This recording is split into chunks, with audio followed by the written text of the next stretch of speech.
What's going on, guys? Justin Fuller, ex-Honda salesman, tech lover, and today your host, and we are reviewing the 2026 Honda Civic LX, your base model, 25,745. Is it worth the money? And how does it stack up against other makes and models? Let's check it out.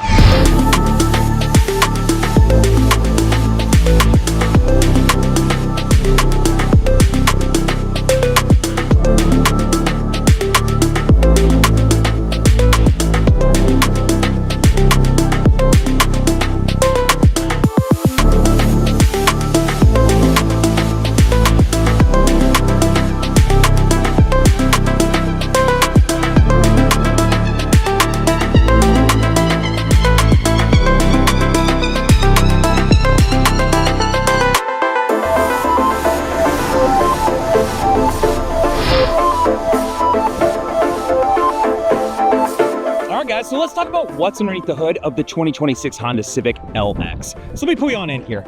You are looking at a 2-liter engine that is running to a CVT transmission and then out to front-wheel drive. This is putting out 150 horsepower. Now, a couple things to keep in mind when we're talking about the Civic and specifically the engine. In the LX and the model right above this, the Sport, it is the exact same engine, same transmission, same horsepower. Now, above the Sport, there's a Sport Hybrid. Now, when you get to that hybrid model, you're then looking at an engine that puts out 200 horsepower. So an additional 50 horsepower in the hybrid models. There are a couple up, just something to keep in mind. But while we're here, I want to throw something up on the screen so you can see how does the 150 horsepower in this vehicle stack up against other makes and models out in the world. I want to say the Mazda squeaks this out with about 5 extra horsepower. So while we're down here on the ground, I wanted to show you two things. First, I wanted to give you an opportunity to see what the LX entry-level wheel looks like. Not a whole lot to talk about. It's a 16-inch wheel that kind of flimsy looking. I'm not a huge fan. It kind of pushes you to move into a sport model, which is a much nicer look. Now, while we're down here though, I want to talk to you about MPGs. This vehicle gets 32 in the city and 41 on the highway. I'm not mad at that. That is nice, especially with the cost of gas these days. If you wanted to up that up even further, you could jump into one of the Civic hybrid models, which gets 50 in the city and 47 on the highway. So just something to keep in mind if this is going to be a commuter car for you. But while we're here, I want to throw up a comparison so you can see how the MPGs on this car, the 32 in the city and 41, stack up against other makes and models out there in the world. All right, guys, so let's talk about front row leg space. In the front of this vehicle, you've got 42.3 inches of leg space. It's actually pretty usable. I'm going to show you here in a second. Just as a reminder, it's the exact same as the Honda Accord. So even if you jumped up to its big brother, wouldn't necessarily get you any extra space in the front of the vehicle. But let's check this thing out. I've got the seat all the way back. I'm 6 foot 250. If I hop on in this guy, I have got plenty of space to work with up here. So understand, if you're a bigger guy like I am, you can easily fit inside of this vehicle. While we're here though, I want to throw a comparison up on the screen so you can see how does the 42.3 inches in this vehicle stack up against other makes and models out there in the world. I want to say the Subaru Impreza took this one with 42.9, so squeaking out a little bit more than a half an inch. All right, guys, so let's talk about the second row of the Honda Civic. So in the back of this thing, you've got 37.4 inches of leg space. I have the seat pushed all the way back since I was just in the front to see what this looks like. So let me show you what it looks like when I get in. So as once again, a 6 foot 250 pound man, seat all the way back, I can fit behind myself. So if you're concerned about a bigger driver and then whoever's behind them, not something to worry about. Now, a couple things to consider. You could move into the Honda Accord and get, I want to say, roughly 40.6 inches of leg space. So if you're looking for about 2-3 more inches, that would be available to you. But while we're here, I want to throw up a comparison and see how does the 37.4 in this car stack up against other makes and models out in the world. I want to say you can move to the Elantra and get roughly 38, so about a half inch. I think you'll see in a lot of comparisons, it's a tight race when it comes to this particular type of model. Now, while we're back here, there are a couple things I want to point out in the second row. Of course, you have a black cloth interior. You don't have a flip down in this model, and this is a full fold down. It's not a 60-40 split.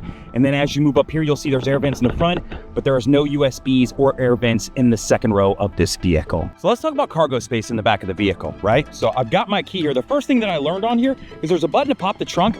There's not actually a button to reach under here and touch. So you're gonna have to do it off the fob.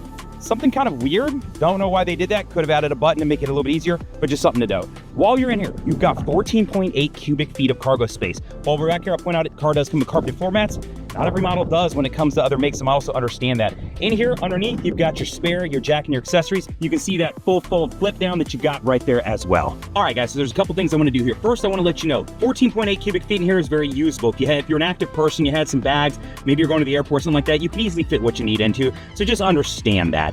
But if you wanted to go from maybe the Civic up to the Accord, 14.8 up to 16.7, so a couple more cubic feet, just something to keep in mind. Not dramatically more, but it is more. but I want to throw something up on the screen so you can see how does the 14.8 in this vehicle stack up against other makes and models out there in the world. I want to say the Subaru Impreza snuck this one out with roughly 20.8 cubic feet.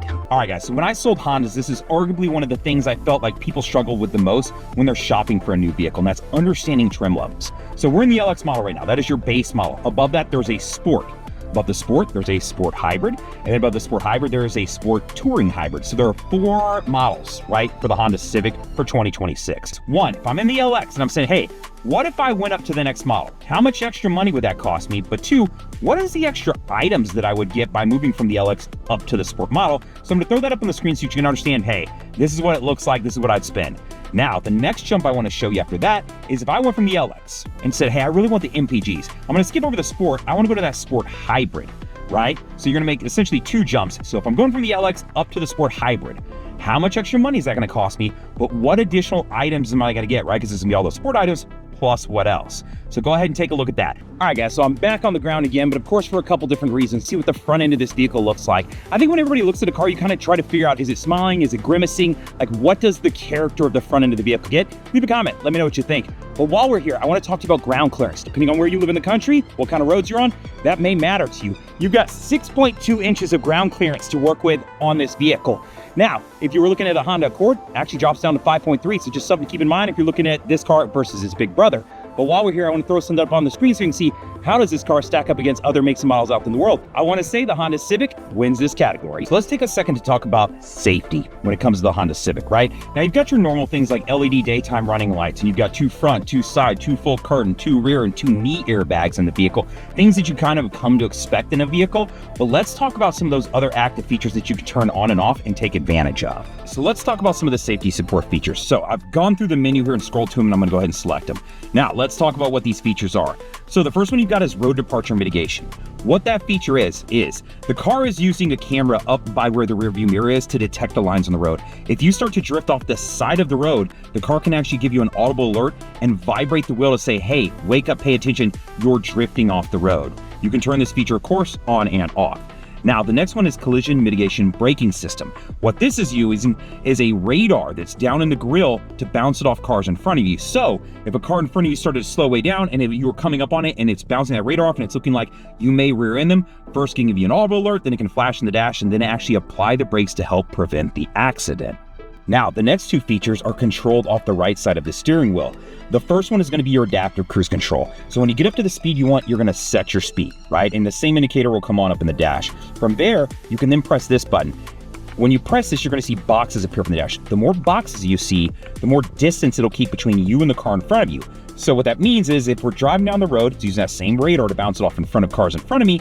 If a car slows down from 70 down to 55, it'll keep the designated space that I pick and slow the vehicle down. Then when I get out and around them, it'll take me back up to my speed. So you don't have to turn your cruise control on and off and on and off. This is kind of like collision mitigation braking, but being used for cruise control.